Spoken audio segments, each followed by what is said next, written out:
Selamat pagi teman-teman semua. Di video ini bakal dijelaskan terkait dengan 8 informasi yang sering ditanyakan terkait dengan relaksasi iuran BPJS Ketenagakerjaan. Jangan lupa jika kalian merasa channel ini bermanfaat, silahkan klik tombol subscribe dan aktifkan loncengnya untuk mendapatkan informasi lain dari channel ini. Video ini semata-mata untuk memudahkan teman-teman semua dan merangkum informasi general terkait dengan relaksasi iuran. Jadi sebelum misalnya bertanya kepada orang lain, bisa lihat dulu video ini untuk mengetahui informasi umumnya. Jika ada informasi lain yang didapat dan valid, silahkan isi di kolom komentar untuk nanti bisa saya pin komentarnya agar bisa diketahui oleh rekan-rekan yang lain. Pertama, apa itu relaksasi iuran? Relaksasi iuran adalah penyesuaian iuran, di mana di konteks BPJS Ketenagakerjaan ada 3 jenis relaksasi.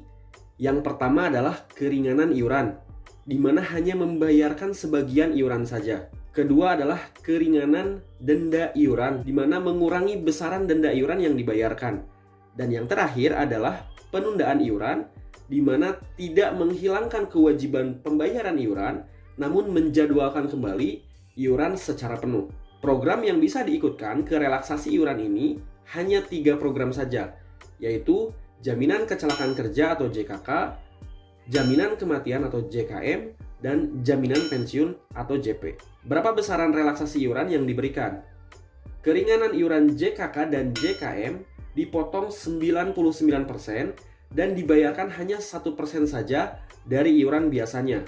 Penundaan pembayaran iuran jaminan pensiun sebesar 99%, jadi hanya membayar 1% dan 99% ditunda dari iuran biasanya.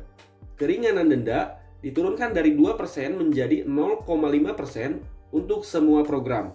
Dan yang terakhir adalah perpanjangan batas waktu pembayaran untuk semua program yang biasanya tanggal 15 menjadi tanggal 30 di bulan selanjutnya.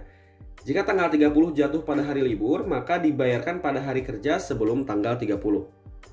Kapan masa waktunya relaksasi ini dan untuk siapa saja?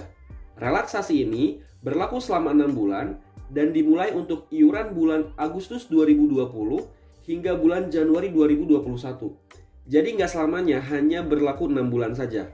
Relaksasi ini berlaku untuk seluruh peserta termasuk yang menunggak. Khusus untuk perusahaan yang menunggak, baru bisa mendapatkan relaksasi iuran jika pembayarannya sudah diselesaikan sampai dengan bulan Juli 2020. Apa syarat mengikuti relaksasi ini? Syaratnya ada 2 jenis, yaitu syarat relaksasi JKK dan JKM. Yang kedua adalah syarat relaksasi jaminan pensiun atau JP. Untuk JKK dan JKM, perusahaan wajib sudah terdaftar sampai dengan Juli 2020. Jadi syaratnya adalah iurannya sudah sampai dengan bulan Juli 2020. Baru bisa mendapatkan relaksasi dari bulan Agustus sampai ke Januari 2021. Untuk sektor jasa konstruksi, minimal sudah membayar iuran, maka sisa dari total tagihan dibayarkan 1% saja. Untuk peserta baru yang mendaftar setelah bulan Juli 2020, dapat diberikan keringanan iuran JKK dan JKM dengan syarat bahwa pembayaran 2 bulan pertama dikenakan iuran tanpa keringanan. Dan keringanan mulai berlaku untuk iuran di bulan ketiga dan selanjutnya. Untuk proyek jasa konstruksi, membayar 50% dari tagihan iuran ditambah 1% dari sisa tagihannya, atau sekitar 50,5% dari total tagihan. Sekali lagi, untuk peserta yang menunggak iuran wajib menyelesaikan iuran sampai dengan bulan Juli 2020. Kemudian baru bisa mendapatkan relaksasi iuran, serta tidak melewati masa berlaku relaksasi. Bagaimana prosedur mendapatkan relaksasi JKK dan JKM? Untuk mendapatkannya langsung diberikan tanpa pengajuan, selama memenuhi syarat. Untuk perusahaan yang sudah membayar lebih dari bulan Juli, maka akan dikompensasi dan digunakan untuk pembayaran iuran selanjutnya. Sebagai catatan, meskipun ada relaksasi iuran, manfaat BP Jam Sostek tidak berkurang.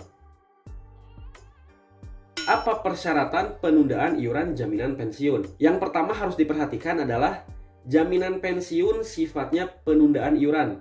Berbeda dengan JKK dan JKM di mana sifatnya adalah keringanan iuran. Penundaan iuran jaminan pensiun diberikan kepada perusahaan yang sudah melunasi pembayaran iuran sampai dengan Juli 2020, serta pemberi kerja memberitahukan atau mengajukan pemberitahuan penundaan iuran jaminan pensiun kepada BPJS Ketenagakerjaan. Berbeda dengan JKK dan JKM, di mana relaksasinya langsung dapat. Untuk jaminan pensiun sifatnya adalah pengajuan terlebih dahulu, baru kemudian ditinjau oleh BP Jam Sostek, hasilnya mungkin diterima atau tidak. Jadi kalau jaminan pensiun ada kemungkinan ditolak. Sementara untuk JKK dan JKM relaksasinya pasti dapat. Bagaimana prosedural untuk relaksasi jaminan pensiun?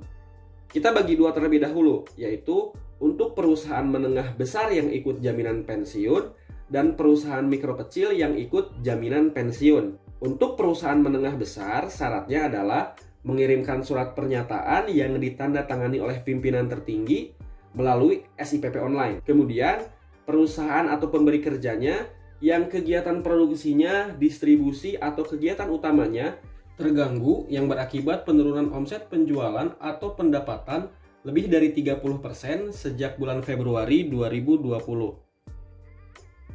Untuk perusahaan mikro kecil yang ikut program jaminan pensiun, syaratnya adalah hanya memberikan surat pemberitahuan penundaan sebagian iuran jaminan pensiun, diberikan kepada BPJS Ketenagakerjaan melalui SIPP online, atau bisa juga melalui kanal yang lain. Selanjutnya adalah, apakah ada keringanan denda atau batas waktu pembayaran selama masa darurat COVID-19 ini? Jawabannya adalah ada. Atas setiap keterlambatan pembayaran iuran, dendanya dikurangi dari yang awalnya 2% menjadi 0,5% selama masa relaksasi. Kemudian batas waktu keterlambatan pembayaran yang biasanya adalah tanggal 15 menjadi tanggal 30 di bulan berikut. Sekian informasi kali ini. Seluruh pengalaman yang diposting di video ini adalah berdasarkan pengetahuan pribadi. Jadi selamat mencoba dan semoga membantu. Apabila ada proses yang keliru, silahkan drop di kolom komentar untuk jadi bahan diskusi. Dan apabila ada pertanyaan, bisa juga drop di kolom komentar. Terima kasih sudah menyaksikan video ini. Yuk kita diskusi dan sampai jumpa di video selanjutnya.